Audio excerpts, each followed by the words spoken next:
उत्तर प्रदेश के जिला कन्नौज में एक दिल दहला देने वाली वारदात सामने आई है। यह युवक ने प्रेमी की गोली मारकर हत्या कर दी। युवती को मौत के घाट उतारने के बाद खुद को भी गोली मार ली। युवक का शव गांव के तालाब के पास मिला है। सबके पास लाइसेंसी बंदूक मिली है जो कि उसके पिता की है, जबकि प्रेमिका की लाश उसके कमरे में पड़ी हुई थी।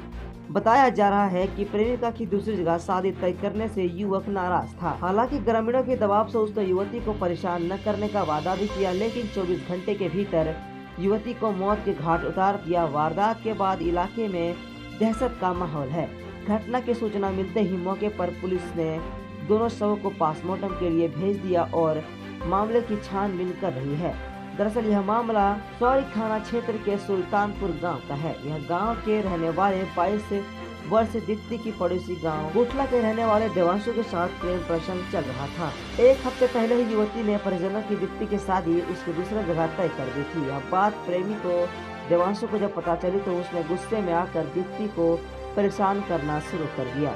वो इस मामले को लेकर एक दिन पहले ही गाँव में पंचायत बुलाई गई थी, जहाँ देवांशु ने माफी मांगते हुए दीप्ति को दोबारा परेशान न करने का वादा किया था। 24 घंटे बीते नहीं, देवांशु सोमवार सुबह 4 बजे दीप्ति के घर पहुंच गया और सोते समय उसे सिर पर गोली मार दी और जब आवाज सुनकर जब तक परिजन दीप्ति के कमरे में पहुंचे तब तक देवांश घर से फरार हो चुका था। इसके बाद देवांश ने कुछ दूरी पर जाकर एक तालाब के पास खुद को भी गोली मारकर खुद को आत्महत्या कर लिया। दीप्ति के पिता अशोक के मुताबिक जहां उन्होंने बेटी की शादी तय की थी, वहां देवांश अपने 2 साथियों के साथ पहुंचा था और वहां पर पक्ष को धमकाया और बता गई थी, जिससे चलते पंचायत कराई गई ताकि मामला समझ सके, यानी कि सुलझ सके। लेकिन देवांश के इरादे तो कुछ और ही थे। घटना सूचना मिलते ही SP Vinod Kumar police force के साथ घटनास्थल पर पहुंचे। फिर पुलिस ने दोनों शवों को पोस्टमार्टम के लिए भेज दिया गया।